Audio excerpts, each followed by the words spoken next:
नमस्कार। आप सभी लोग जैसा कि देख रहे हैं study by Virendra sir channel, आप लोगों का दीनदयाल उपाध्याय गोरखपुर विश्वविद्यालय गोरखपुर के जो बीएड प्रथम सेमेस्टर का आज 5th पेपर था 105A और 105B, तो 105A के आंसर की को आइए देखते हैं। कोड है EDU BEd 105A। पेपर का नाम इन्वायरमेंटल एजुकेशन आप देख ही रहे हैं। और जो प्रश्न आए हैं, मैं कल जो 3 वीडियो बनाया था उसमें से आपको मैक्सिमम प्रश्न मिले हुए हैं। आज दिनांक 27/2/2023 को ये पेपर हुआ है। पेपर ID था 8745। आइए शुरू करते हैं, देखते हैं। पहला प्रश्न पूछा गया था आपसे कि निम्नलिखित में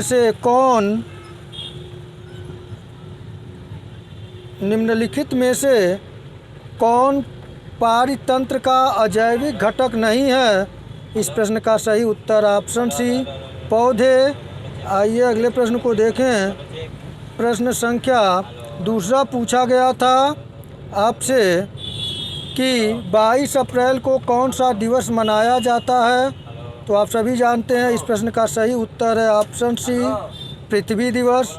ये भी प्रश्न मैं कराया था कल। तीसरा प्रश्न पूछा गया है आपसे, विश्व का पहला पर्यावरण सम्मेलन कहाँ पर हुआ था। तो इस प्रश्न का सही उत्तर होगा, ये भी मैं कराया था, ऑप्शन सी स्टॉकहोम। आइए अगले प्रश्न को देखें। चौथा प्रश्न आपसे पूछा गया था, ग्लोबल वार्मिंग का कारण है। इस प्रश्न का जो सही उत्तर होगा वह होगा ऑप्शन सी कार्बन डाइऑक्साइड में वृद्धि। ये भी प्रश्न मैं कल कराया था, आप देख सकते हैं। आइए अगले प्रश्न को देखें। प्रश्न संख्या 5 पूछा गया था आपसे कि पारिस्थितिकी संकट के लिए उत्तरदायी कारक क्या नहीं है। तो इस प्रश्न का जो सही उत्तर होगा वह होगा ऑप्शन डी उपर्युक्त में से कोई नहीं। अगले प्रश्न को देखें। छठा प्रश्न पूछा गया था आपसे कि जलवायु परिवर्तन से सर्वाधिक प्रभावित होने वाले देशों की सहायतार्थ किसे बनाया गया है। इसका सही उत्तर है option A green climate fund. ये भी प्रश्न मैं कल कराया था, आप देख सकते हैं। आइए अगले प्रश्न को देखें। प्रश्न संख्या 7 पूछा गया था आपसे, प्राकृतिक आवास के बाहर जैव विविधता के संरक्षण को कहा जाता है।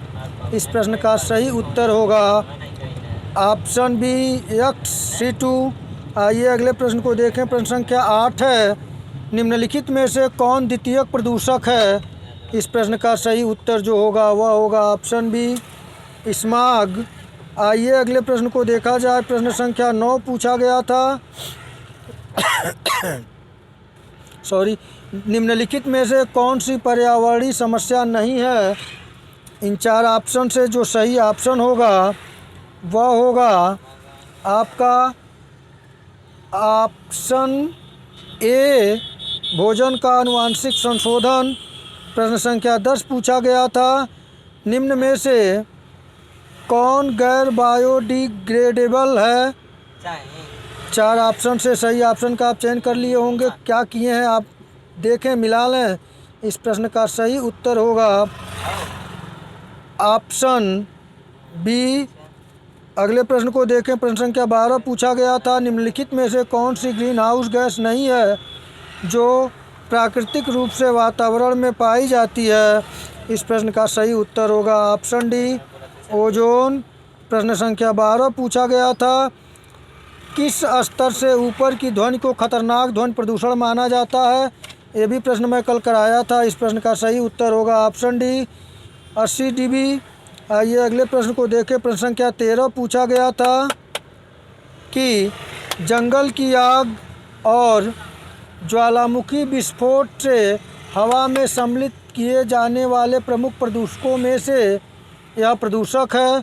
तो इसका सही उत्तर होगा ऑप्शन सी पार्टिकुलेट मैटर। प्रश्न संख्या 14 पूछा गया था आपसे, फोटोकेमिकल धुंध में हमेशा होता है। इस प्रश्न का जो सही उत्तर होगा वह होगा ऑप्शन बी, ओजोन। और प्रश्न संख्या 15 पूछा गया था आपसे, बायोस्फीयर रिजर्व में निम्नलिखित भाग आते हैं। इस प्रश्न का जो सही उत्तर होगा वह होगा ऑप्शन सी, कोर, बफर एवं ट्रांजिशन क्षेत्र। अगले प्रश्न को देखें। प्रश्न संख्या 16 पूछा गया था, निम्न में से क्या स्वदेशी जंगल और वुडलैंड का अस्थायी विनाश है? तो इस प्रश्न का जो सही उत्तर होगा वह होगा ऑप्शन बी, वनों की कटाई। आइए अगले प्रश्न को देखें। प्रश्न संख्या 17 पूछा गया था, निम्न में से कौन सा ईंधन न्यूनतम पर्यावरण प्रदूषण का कारण बनता है? तो इस प्रश्न का जो सही उत्तर होगा वह होगा ऑप्शन सी, हाइड्रोजन। प्रश्न संख्या 18 पूछा गया था, पर्यावरण एक अध्ययन है। तो इस प्रश्न का सही उत्तर होगा ऑप्शन सी, बहुविषयक अध्ययन। प्रश्न संख्या 19 पूछा गया था, पर्यावरण शिक्षा के क्षेत्र में शामिल है। तो इस प्रश्न का जो सही उत्तर होगा वह होगा ऑप्शन सी, औपचारिक एवं निरौपचारिक शिक्षा क्षेत्र। आइए अगले प्रश्न को देखें। 20वां प्रश्न पूछा गया था आपसे, जैव विविधता के खतरे के कारण है। तो इस प्रश्न का सही उत्तर होगा ऑप्शन डी, उपयुक्त सभी। आइए अगले प्रश्न को देखें। प्रश्न संख्या 21 पूछा गया था, महासागरों में जल वृद्धि का कारण है। तो इसका सही उत्तर है ऑप्शन सी, ध्रुवीय प्रदेश में बर्फ पिघलना। तो आप देख रहे हैं मित्रों, मैं प्रश्न कराया था, मैं कल जब एनालिसिस कर रहा तो भी मैं कराया था, आप देख लें। प्रश्न संख्या 22 पूछा गया है, शून्य जनसंख्या वृद्धि है।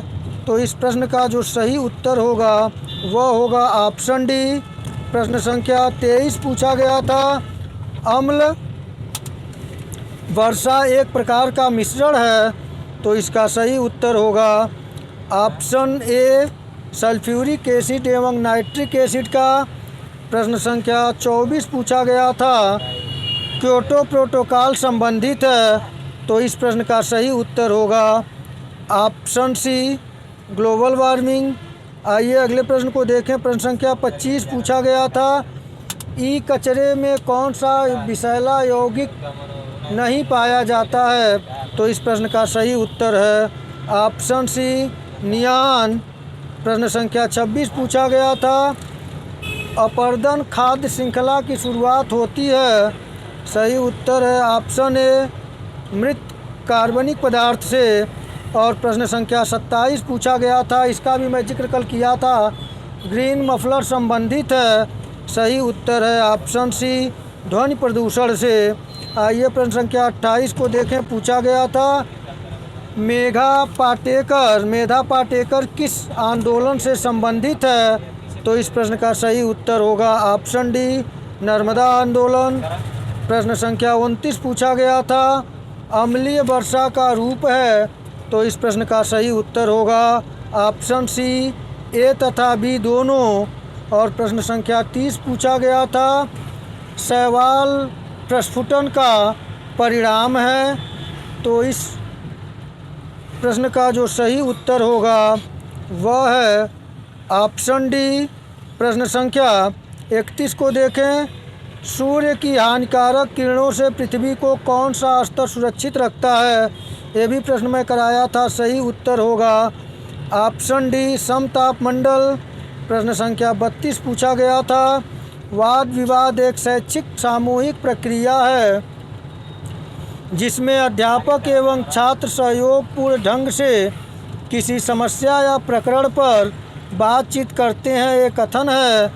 तो इस प्रश्न का सही उत्तर है option B, James M L E का स्टेटमेंट है। प्रश्न संख्या 33 पूछा गया था, पर्यावरण शिक्षा केंद्र स्थित है। तो इस प्रश्न का सही उत्तर है ऑप्शन डी, अहमदाबाद में। प्रश्न संख्या 34 पूछा गया था, एक पारितंत्र में ऊर्जा का प्रवाह सदैव होता है। इस प्रश्न का सही उत्तर ऑप्शन बी, एक दिशात्मक। प्रश्न संख्या 35 पूछा गया था, अम्ल वर्षा शब्द किसने दिया? तो इस प्रश्न का सही उत्तर होगा option D, Robert Angus Smith ने। और प्रश्न संख्या 36 पूछा गया था, विश्व पर्यावरण दिवस 2022 की थीम है। ये भी प्रश्न मैं कराया था। इस प्रश्न का सही उत्तर है ऑप्शन सी, केवल एक पृथ्वी। आइए अगले प्रश्न को देखें। प्रश्न संख्या 37 पूछा गया था, DDT है, तो इस प्रश्न का सही उत्तर जो होगा वह होगा DDT पूछा है, तो इस प्रश्न का सही उत्तर होगा ऑप्शन सी, गैर जैव अपघटनीय प्रदूषक। ये भी मैं कल कराया था। प्रश्न संख्या 38 पूछा गया था, पर्यावरणीय चेतना का संबंध है, तो इस प्रश्न का सही उत्तर होगा ऑप्शन बी, भावात्मक पक्ष। प्रश्न संख्या 39 पूछा गया था, IEEP का पूरा नाम है, तो इस प्रश्न का सही उत्तर होगा option A, international environment education programme. ये भी प्रश्न मैं कल कराया था। और अंतिम प्रश्न पूछा गया था, प्रश्न संख्या 40, ग्रासलैंड पारिस्थितिकी तंत्र में बायोमास का पिरामिड होता है, तो इस प्रश्न का सही उत्तर है ऑप्शन सी, सीधा। तो मित्रों, ये पर्यावरणीय अध्ययन या पर्यावरणीय शिक्षा से संबंधित ये 40 प्रश्नों का मैं सटीक आंसर दिया हूँ। यदि आपको किसी पे त्रुटि लगे तो आप कमेंट बॉक्स में कमेंट के माध्यम से सूचित करेंगे। आपका पेपर बहुत अच्छा हुआ होगा और आगे अगले सेमेस्टर से संबंधित आपके पाठ्यक्रम और विषय को लेकर मैं बहुत जल्दी लाइव क्लास भी चलाऊँगा और साथ ही साथ आपको महत्वपूर्ण टॉपिक वाइज एनालिसिस करके आगे की तैयारी करेंगे हम लोग। तो आइए मित्रों, अच्छे अंकों से आप उत्तीर्ण हो, सेकंड सेमेस्टर में पहुँचें, इसी शुभकामनाओं के साथ नमस्कार।